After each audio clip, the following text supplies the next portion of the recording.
Corona इतनी तेजी से कैसे फैल रहा है? लॉकडाउन क्यों लग रहा है? क्या हमें डरना चाहिए?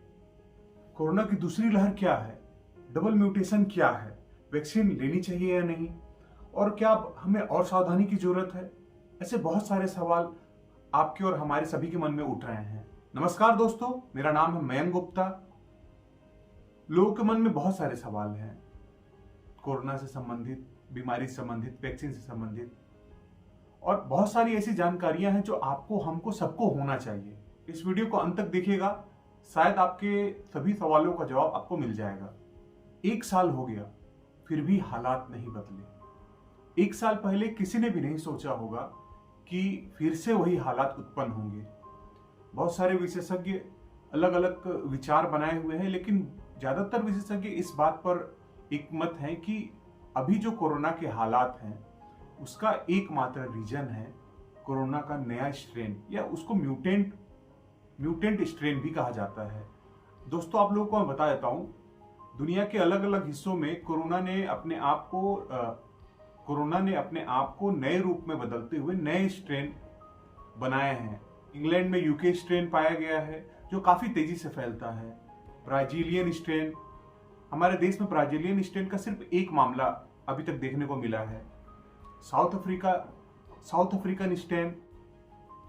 भारत में अभी जो कोरोना का दूसरा लहर है उसके पीछे का कारण डबल म्यूटेशन माना जा रहा है, जिसको सर्वप्रथम डॉक्टर राकेश मिश्रा, जो कि डायरेक्टर हैं centre for cellular microbiology Hyderabad में, उनके द्वारा दिसंबर 2020 में इसको सबसे पहले खोजा गया था।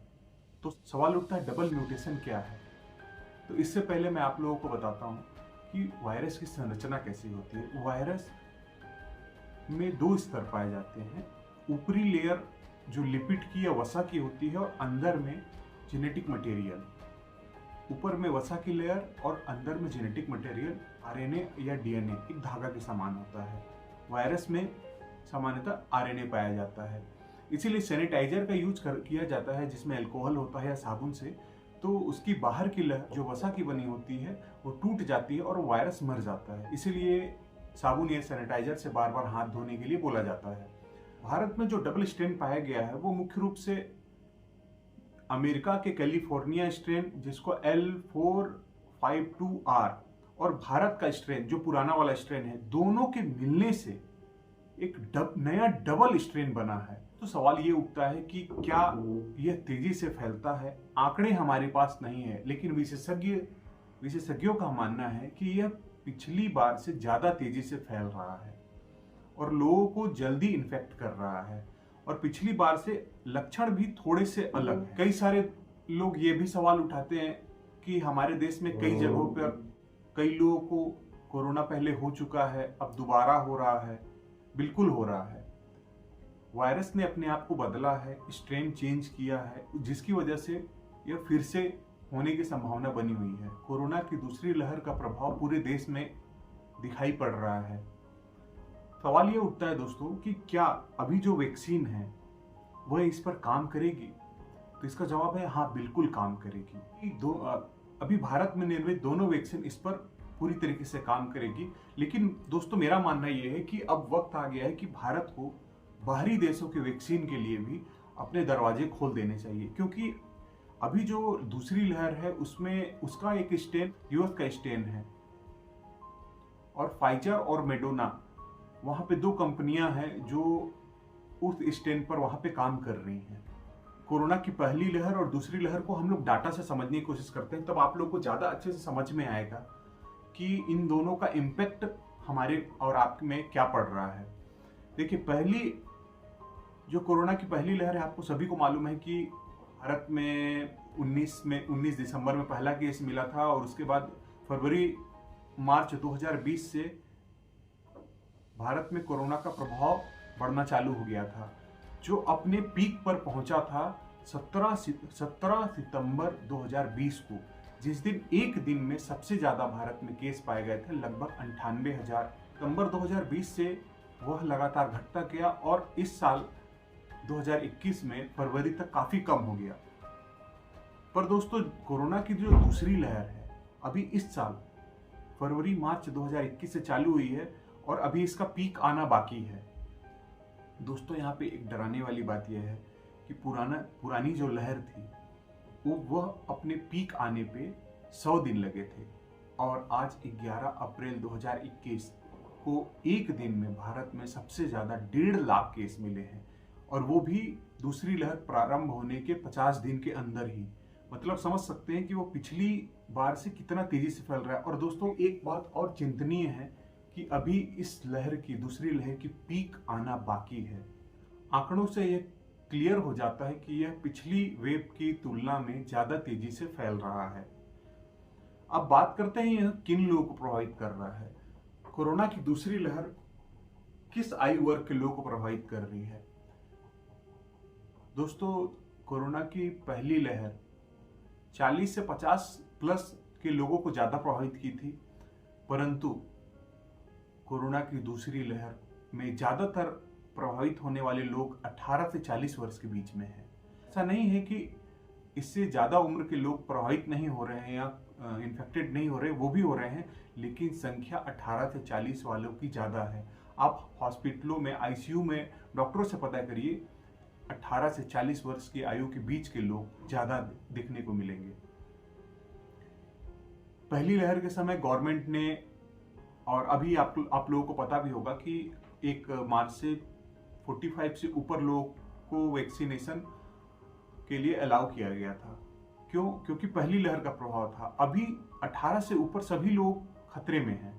तो मेरा पर्सनली मानना यह है कि कोविड वैक्सीन अभी सभी के लिए ओपन कर देना चाहिए। दोस्तों सवाल यह उठता है कि यह कोरोना हमारे देश में कई लोगों को कई राज्यों में फैल चुका था।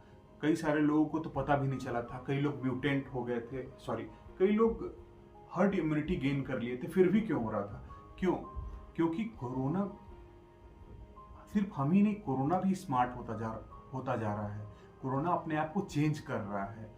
हमको भी अब चेंज होना पड़ेगा। हमको भी नियमों को अच्छे से पालन करना होगा। समय के साथ वायरस स्मार्ट हो रहा है, तो अब हमको भी स्मार्ट होने की जरूरत है। दोस्तों हम यह कंक्लूजन निकाल सकते हैं कि सेकेंड फेज में ज्यादा लोग इन्फेक्टेड हो रहे हैं, ज्यादा जल्दी से यह फैल रहा है, यंग लोगों को ज्यादा हो रहा है। मतलब अब डरना जरूरी है और इसके सिर्फ और सिर्फ 2 उपाय हैं। पहला उपाय है मास्क और सोशल डिस्टेंसिंग, सैनिटाइजर का उपयोग करना, और दूसरा हमको साथ में फूड सप्लीमेंट प्रॉपर अच्छे तरीके से लेना है। अच्छा खाना खाना है, गर्म पानी पीना है, विटामिन सी का सेवन रोज करना है, विटामिन सी युक्त फलों का सेवन रोज करना है, व्यायाम करना है, खुद को मेंटली प्रिपेयर रखना है। और सबसे बड़ी बात, खुद डॉक्टर ना बने। आपको कोई भी लक्षण दिखे तो आप जरूर टेस्ट कराएं, डॉक्टर के पास जाएं। अपने घर में सभी ऑक्सीमीटर जरूर रखें और अच्छी कंपनी का रखें, चाइनीज कंपनी का ना रखें, सस्ता वाला ना रखें। और कम से कम हर परिवार के हर सदस्यों का सुबह और शाम 2 बार ऑक्सीमीटर में ऑक्सीजन लेवल जरूर नापें। जो 95% से ऊपर है तो आप रिस्क से पूरी तरीके से बाहर। दोस्तों सवाल ये उठता है कि कोरोना इतना फैल रहा है, इसका सॉल्यूशन क्या है? वन स्टॉप सॉल्यूशन है जिससे यह पेंडेमिक पूरी तरीके से खत्म हो सकती है। वो है वैक्सीनेशन, वैक्सीनेशन, वैक्सीनेशन। देश में बने दोनों वैक्सीन काफी अच्छे हैं। अपनी बारी आने पर जरूर वैक्सीन लगाएं। दोस्तों भारत में बताता हूं, भारत में 2 वैक्सीन उपलब्ध है, एक कोवैक्सीन, एक कोविशील्ड। कोवैक्सीन आईसीएमआर और भारत बायोटेक ने मिलकर बनाया, जो हैदराबाद में बन रहा है। और कोविशील्ड ऑक्सफोर्ड यूनिवर्सिटी व एस्ट्राजेनेका ने serum institute of India Pune के साथ मिलकर कोविशील्ड बना रहे हैं। वो वैक्सीन इनएक्टिवेटेड वायरस से बना है। Covishield non replicated virus vector से बना है। भारत में बनी दोनों वैक्सीन विश्व स्वास्थ्य संगठन के मानकों पर पूरी तरीके से खरी उतरी हुई है। इसीलिए आप लोग कौन सी वैक्सीन अच्छी है, कौन सी खराब है, ये बिना सोचे आप वैक्सीन जरूर लगाएं। दोस्तों सवाल उठता है कि वैक्सीन लगवाने से पहले और लगवाने के बाद हमको क्या सावधानी बरतनी चाहिए। तो मैं आपको बताना चाहूँ कि वैक्सीन लगवाने से पहले कुछ विशेष सावधानी की आवश्यकता नहीं है। बस आप फ्रेश मन से, पॉजिटिव मन से खाना खाकर जाएं। वैक्सीन लगाएं। वैक्सीन लगने के बाद आपको कम से कम आधा घंटा वहां बैठना पड़ेगा।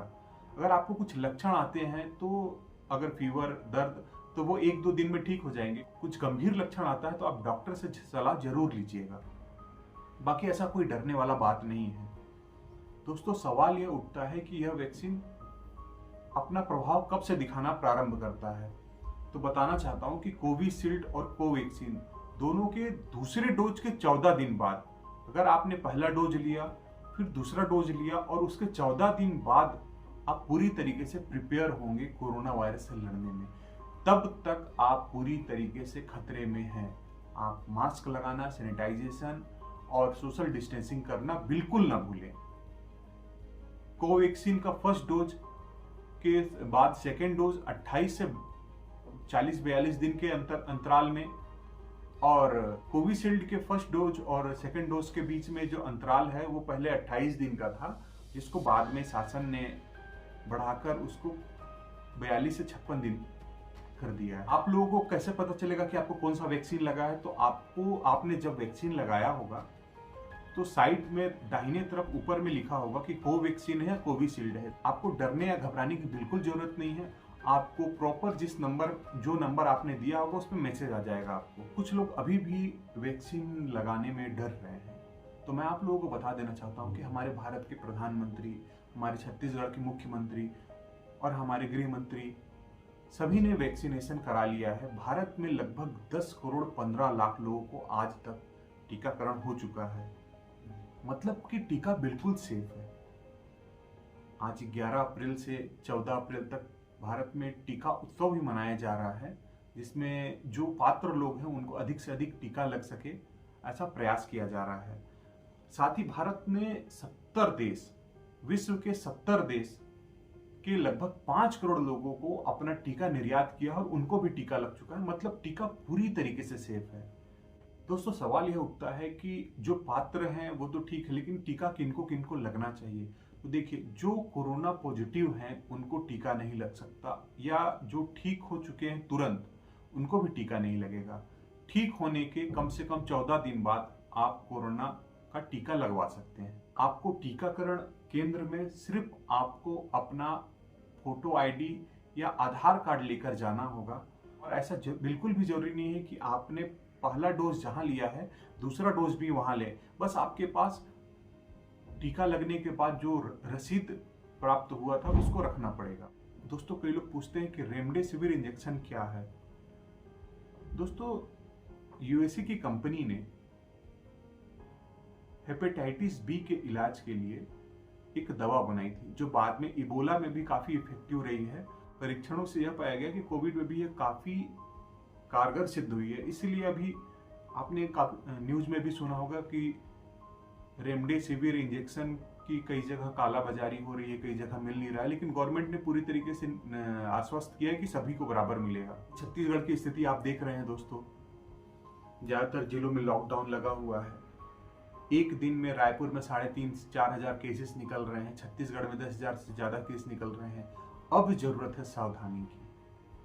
मेरा हाथ जोड़कर आप सभी से निवेदन है कि आप अब अपने और अपने परिवार को सावधान रखिए, सुरक्षित रखिए। शासन ने लॉकडाउन लगाया है, क्यों लगाया है? सिर्फ इसलिए कि आप सामाजिक दूरी का पालन कर सकें। कोरोना का दूसरा लहर निश्चित रूप से पहले लहर से ज्यादा घातक है। दोस्तों, वक्त आ गया है जब वायरस स्मार्ट हो सकता है, तो हम क्यों नहीं? हम भी स्मार्ट होंगे और कोरोना से लड़ेंगे। और सबसे जरूरी बात जो मैं कहना चाहूंगा कि कैसी भी परिस्थितियां जिंदगी में आए, कोविड हो जाए, लेकिन आप घबराइएगा नहीं। आपके साथ शासन, प्रशासन, एनजीओस, आपके सोसाइटी के लोग, सभी लोग आपके साथ हैं, और कोई नहीं है तो ईश्वर आपके साथ है। आप घबराइएगा नहीं, आप हिम्मत से लड़िएगा। कोरोना से जंग जरूर जीतेगा इंडिया। नमस्कार।